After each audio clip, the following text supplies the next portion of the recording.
যুক্তরাষ্ট্রের সরাসরি সামরিক হস্তক্ষেপের পর মধ্যপ্রাচ্যে চলমান ইরান ইসরায়েল উত্তেজনার নাটকীয় মোড় নিয়েছে। ইরানের 3টি প্রধান পারমাণবিক স্থাপনায় মার্কিন বিমান হামলার পর এখন সবচেয়ে বড় প্রশ্ন হলো কোন দিকে যাবে এই সংঘাত, আর ইরান এর জবাব কিভাবে দেবে। ইরানের পারমাণবিক স্থাপনায় হামলার পর ইসরায়েলের প্রধানমন্ত্রী বেনিয়ামিন নেতানিয়াহু ট্রাম্পকে প্রশংসায় ভাসিয়ে বলেন, এটি একটি ইতিহাস বদলে দেওয়া সিদ্ধান্ত। নেতানিয়াহুর হাসিমাখা মুখ ও বিজয়ের সুর স্পষ্ট করে দেয় যে এই হামলার পেছনে তিনি দীর্ঘদিন ধরে যেভাবে যুক্তরাষ্ট্রকে প্ররোচিত করে আসছিলেন তা অবশেষে সফল হয়েছে। প্রায় 1.5 দশক ধরে তিনি যুক্তরাষ্ট্রকে বোঝানোর চেষ্টা করেছেন যে ইরানের পারমাণবিক হুমকি মোকাবেলায় কেবল মার্কিন সামরিক শক্তি কার্যকর হতে পারে। এদিকে এই হামলা চালানোর আগে ট্রাম্পের গোয়েন্দা সংস্থাগুলো ইসরায়েলের মতো করে ইরানের পারমাণবিক সক্ষমতা নিয়ে উদ্বিগ্ন ছিল না। এমনকি তারা নিশ্চিত ছিল না যে ইরান পারমাণবিক অস্ত্র তৈরি করার সিদ্ধান্ত নিয়েছে কিনা।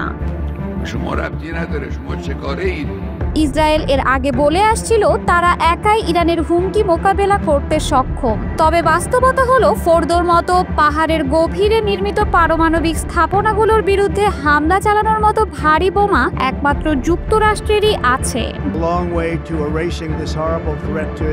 আন্তর্জাতিক সংবাদ মাধ্যম বিবিসির এক প্রতিবেদনে বলা হয়, যুক্তরাষ্ট্রের হামলায় যদি ইরানের এই পারমাণবিক কেন্দ্রগুলো সত্যি অকেজো হয়ে গিয়ে থাকে তাহলে নেতানিয়াহু দাবি করতে পারেন তার যুদ্ধের মূল লক্ষ্য অর্জিত হয়েছে।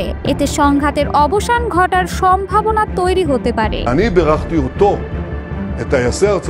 তবে ইরান দাবি করেছে তারা হামলার আগেই পারমাণবিক উপাদান অন্যত্র সরিয়ে নিয়েছে। এই হামলা না হলে ইসরায়েল হয়তো একের পর এক টার্গেট তালিকা অনুযায়ী হামলা চালিয়ে যেত ইরানের সামরিক কমান্ড, পরমাণু বিজ্ঞানী, অবকাঠামো ও প্রযুক্তিগত স্থাপনাগুলোর উপর। যুক্তরাষ্ট্রের B-2 স্টিলথ বোমারু বিমানের এই অভিযান যুদ্ধের গতি পাল্টে দিয়েছে।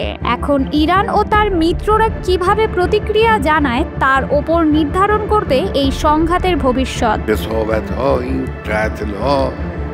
মাত্র কয়েকদিন আগেই ইরানের সর্বোচ্চ নেতা আয়াতুল্লাহ আলী খামেনি হুঁশিয়ারি দিয়েছিলেন, যদি যুক্তরাষ্ট্র যুদ্ধে প্রবেশ করে তবে তা অপূরণীয় ক্ষতি বয়ে আনবে।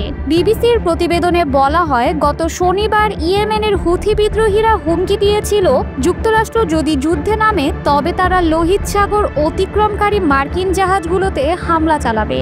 এখন পুরো অঞ্চলে অবস্থানরত মার্কিন সেনা, ব্যবসায়ী প্রতিষ্ঠান ও নাগরিকরা হামলার ঝুঁকিতে রয়েছে।